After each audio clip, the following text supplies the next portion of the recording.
Welcome back, Nazreen.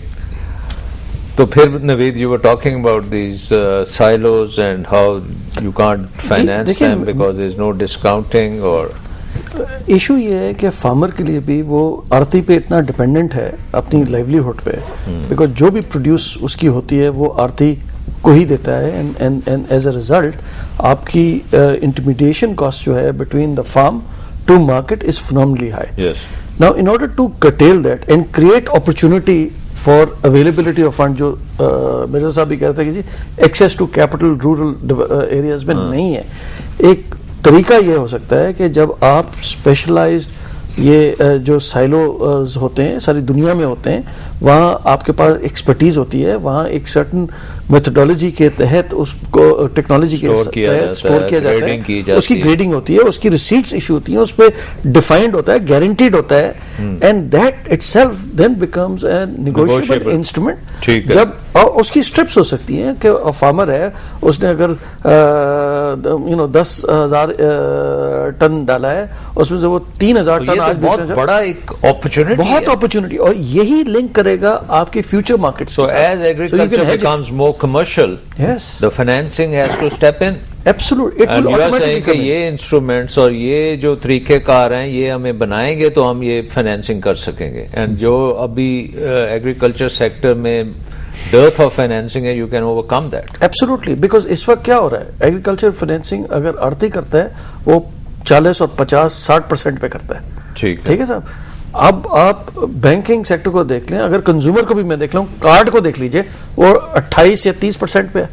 It is still cheaper than what the Aarti is charging the poor farmer, and he is not even getting 1/3. ये एक opportunity. Other I mean housing finance नहीं है, इतनी बड़ा मुल्क है, I mean 200 million की population पहुंच रहे हैं, but is it just the interest rate या किसी का एपिटाइट ही नहीं है? I mean the banks have not even thought about it. और आई मीन हाउसिंग मॉर्गेजेस भी नहीं होते उनके. ये जो पूरी दुनिया में housing is a very big part of the economy. Actually इस वक्त स्टेट बैंक में वो मॉर्गेज रीफाइनेंस कंपनी की एक डिस्कशन हुई है, उसमें in fact it is been incorporated, इसमें बैंक्स पार्टिसिपेट कर रहे हैं, and the idea was that banks will be able to borrow certain timelines पे. बिकॉज प्रॉब्लम क्या होती है, आप आते हैं मॉर्गेज मुझसे लेने और मुझे कहते हैं कि जी मुझे आप रेट दे दें. मैं कहता हूँ जी बिल्कुल ले लें डॉक्टर साहब, लेकिन डॉक्टर साहब ये होगा क्वार्टर का रेट आपका, हर क्वार्टर ये चेंज होगा. अब आपका problem, all the risk is dumped on the house owner. Absolutely. So the volatility of the interest rates. तो क्या उसकी हम why can't we go and buy some insurance for that? Sir आप मुझे बताएं ना कि इस वक्त आपके पास एपेटाइट ही नहीं है इंश्योरेंस का कि इस वॉलेटिलिटी को आप कवर कर सके, नंबर 1. सेकेंडली आपके पास कोई इंस्ट्रूमेंट्स नहीं है जो आप पिकअप कर सके, आपके पास लिक्विडिटी नहीं है. It's like a market failure. It's a market failure. क्या इसमें गवर्नमेंट कुछ कर सकती है? Absolutely. I think government should create an opportunity जहां long term funding locked in rates पे हो, जिस पे आप पास ऑन करें. देखिए अगर आपका रेंटल यील्ड अगर 6% का है या 8% का है, हाउ कैन यू पे 14? हाउ कैन यू पे 14 और 18 और 20? And the rates are as high 17-18%. अगर मैं कैपिटल गेन भी तो आ रहा है ना सर. कैपिटल गेन तो एक कैपिटल गेन को आप लिक्विड नहीं कर सकते. नहीं सर, देखिए मेरी अर्ज सुनिए. वही मैंने आपको एक पिछले हवाले से आपको अर्ज की थी कि real estate has to be liberated from its current problems. Number 1, high local taxation. Number 2, ठीक है, वो मैं मान the cap. Okay, it has to be a viable business. Documentation. It has to be and documentation. So इसका मतलब है कि rental income पे कैप्स खत्म, ये वो खत्म, तो फिर ये चलेगा. Exactly, it should be a viable business. What about SME finance? Sir, SME finance में, why aren't we able to finance the SMEs? Well, I think SMEs has been a big slogan for all of us कि जी हमने ये करना है. Financing तो कोई नहीं है. फाइनेंसिंग आपकी इसलिए नहीं है कि आप we unfortunately all have become balance sheet lenders and not cash flow lenders. And SMEs are more commodity driven and have to be done on a cash flow basis, which means कि आपको हर वक्त उनकी इतनी tight monitoring करनी पड़ती है और आप उनके कैश फ्लोज को रूट करते हैं through your accounts. Issue SMEs का ये आता है कि again lack of documentation and the other part being, but वो लोकल जो उनका होता है 100 का वहां से वो बेचारों को पता नहीं एग्जॉर्बिटेंट इंटरेस्ट रेट पे मिल जाता है, तो बैंक्स तो उस मार्केट के पास जाते ही नहीं है ना। Are these banks too big? No, let me explain. Should we have define the SME? नहीं, इसका एक हल है। अच्छा, let him finish. Define what? मुझे जो इशू है ना कि हम how do we differentiate? I think we are confused about SME. हम SME किस सेगमेंट को कहते हैं? You know, not the American SME, but Pakistani SME. Let's say 50 बंदों की, ठीक है ना। अब आपकी जो वो एलिमेंट है ना वो रिलेटिवली लिमिटेड है। Okay, you've got all these shopkeepers who are also quasi SMEs, right? ठीक है ना। अच्छा, अब इनका जब आप डेटा पिकअप करना शुरू करते हैं ना इनका, तो वो कभी टैली नहीं होता बिकॉज ऑफ टैक्सेशन इश्यूज, ठीक है ना। तो आपको कभी भी एक एक्यूरेट असेसमेंट नहीं, बट वो आप फोरेंसिक अकाउंटिंग अगर करें, आपको पता है यार ये दुकान वाला जो है ये डिफेंस में बैठा है, ये 50,000 रुपया महीना तो कमाता ही होगा। Let me give you more fundamental. कौन करेगा ये SME आपके हिसाब से?